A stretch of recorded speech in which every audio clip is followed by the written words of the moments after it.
Everyone, good morning. সবাই কেমন আছো তোমরা? সবাই আশা করছি ভালো আছো, আমরাও ভালো আছি আর সুস্থ আছি। তো এখন সকালবেলা রান্নাবান্না করে এই দেখো সোনা এখানে বসে কি খাচ্ছ তুমি? 7 আপ।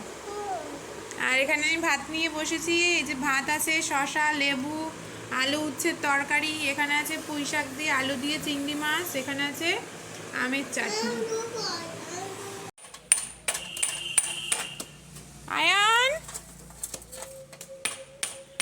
কিছু জামা কাপড় ছিল সেইগুলোই দেখো কেচে ধুয়ে এই দেখো এখন মেলে দেবো। তো সাদা বেড কভারটা কালকে পেতেছিলাম সেটাও ধুয়ে আর কি আবার তুলে থবো, নাহলে কি বলো তো নোংরা হয়ে যাবে। তো এইদিকে এই দেখো জামা কাপড় আর হচ্ছে ফ্রিজ পরিষ্কার করতে চলে আসলাম। 1 মাসের মতো হয়ে গেছে ফ্রিজটা পরিষ্কার করেছিলাম, তো এখন আবার একটু নোংরা নোংরা হয়েছে, তো ভাবছি একটু ক্লিন করে দিই। আর ফ্রিজে বেশি কিছু নেইও, মাছ তো নেই, ওই জন্য আর কি ডিপ ফ্রিজটা আর কি সেই জন্য আরও পরিষ্কার করে নিলাম। আর এই দেখো উপরে হচ্ছে কাপড়টাও চেঞ্জ করে দিয়েছি আর রেখেছি হচ্ছে ফলের ঝুড়ি ফ্রিজের উপরে। তারপরে এই দেখো ক্লিন করা হয়ে গেছে। এখন এই দেখো ডিপ ফ্রিজটা পুরো একদম নিট অ্যান্ড ক্লিন লাগছে। তো আবার সব কিছু পাল্টে মানে বরফের জল ফেলে দিয়ে আবার নতুন করে বসিয়েছি। আর ট্রেগুলো সব ধুয়ে তারপরে আবার এই দেখো বসিয়ে দিলাম। তো ফ্রিজে বেশি কিছু নেই, একটু পনির আছে, টক দই আছে, একটু মানে ঘি পাতাবো বলে সর তুলে তুলে রাখছি সেগুলো আছে, আর জলের বোতল, আর হচ্ছে একটা ডিম পড়ে আছে, এই আর কি, বেশি কিছু নেই। আর ফ্রিজের জিনিস বেশি খাইও না আমরা, টুকিটাকি জিনিস খাই। তো চলো এই দেখো। তো এখন এই যে স্নান টান করে পুজো টুজো দিয়ে এই যে এখন এই যে বসলাম। তো গরমের মধ্যে আর নতুন নাইটি পরতে ভালো লাগছে না, পুরোনোটাই পরে নিয়েছি। আর তোমাদের একটা জিনিস দেখাচ্ছি, দাঁড়াও। এই দেখো, এটা হচ্ছে আমার মায়ের কানের, তো স্মৃতি হিসাবে আমার কাছে রয়ে গেছে, দাদা আমাকে স্মৃতি হিসাবে দিয়েছে, বলেছে এটা তুই রেখে দিবি তোর কাছে। তো ভাবছি এটা না রং জ্বলে গেছে, অনেক দিন হয়ে গেছে, তো ঘরে পড়ে আছে, তো রং জ্বলে গেছে। এটাকে আমি স্বর্ণকারের দোকানে নিয়ে গিয়ে তারপরে হচ্ছে পালিশ করে নিয়ে আসবো, যাতে একটু পরতে পারি। আর এটা হচ্ছে নোজ পিন, তো আমার নাক তো বন্ধ হয়ে গেছে, তো এই নোজ পিনটাকেও ঠিক করে নিয়ে আসবো। আর এইটা দেখছো, এই মালাটা আর কি, তো এইটা আমার ঠাম্মা শাশুড়ি আমাকে দিয়েছিল বিয়ের পরে।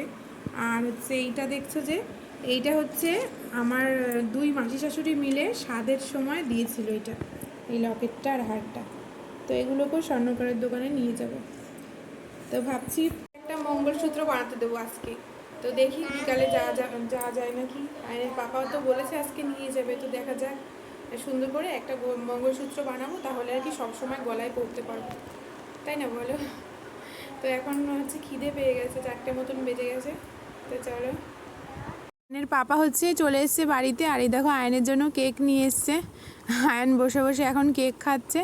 তো আমরা এবারে যে খাওয়া দাওয়া সেরে নেব। তো আয়ের চকলেটও এনেছে একটা, এই যে ললিপপ। তো খাওয়া দাওয়া শেষ করেছি, করে এখন এই যে দুধ জাল করে নিচ্ছি, দুধটা পাঠিয়েছি। আর সোনার জন্য ভাবছি একটু ওটস রান্না করব। তাই দেখো ওটসটা হচ্ছে ভিজিয়ে রেখেছিলাম, রান্না হয়ে গেছে, এখন সোনাকে খাইয়ে দেবো। আর এখন রেডি হয়ে যাচ্ছি হচ্ছে ওই জুয়েলারির দোকানে। তো এই ড্রেসটা পরে নিলে আমার মুখটা একটু কালো দেখছো, ওটা হচ্ছে একটু মনটা খারাপ ছিল, ওই জন্য আর কি মুখটা কালো হয়ে আছে। তো কিছু মনে করো না। হ্যাঁ, কোথায়?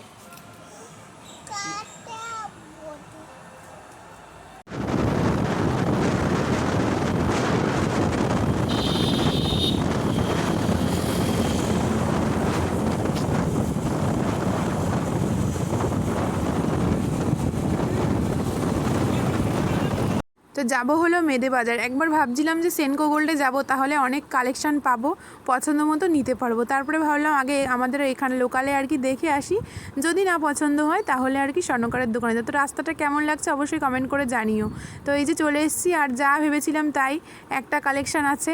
আর এখানে তো মঙ্গলসূত্র অত মানে চলাচল নেই আর কি, সেজন্যই বলছি যে তুমি যদি চাও তাহলে অর্ডার করে দিতে পারি। তো আর নিলাম না। আর হচ্ছে এই দেখো মায়ের কানেরটা আর কি পরিষ্কার করে নিলাম, পরিষ্কার করতে 50 টাকা নিল। তো একদম ঝকঝকে চকচকে হয়ে গেছে, পরলে পরবো, না পরলে আর কি রেখে দেবো তুলে, এই আর কি। তো এখন এই যে বাড়িতে চলে এসেছি, আর বেশি কিছু শেয়ার করতে পারিনি। তো বাড়িতে চলে এসে দেখো রাত্রেবেলা সিদ্ধ ভাত করে নিয়েছি, আলু সিদ্ধ, লঙ্কা সিদ্ধ আর একটা ডিম অমলেট, দারুণ খেয়েছি, আর সঙ্গে শশা। তো চলো আবার পরের ভিডিওতে দেখা হচ্ছে, টাটা, বাই বাই।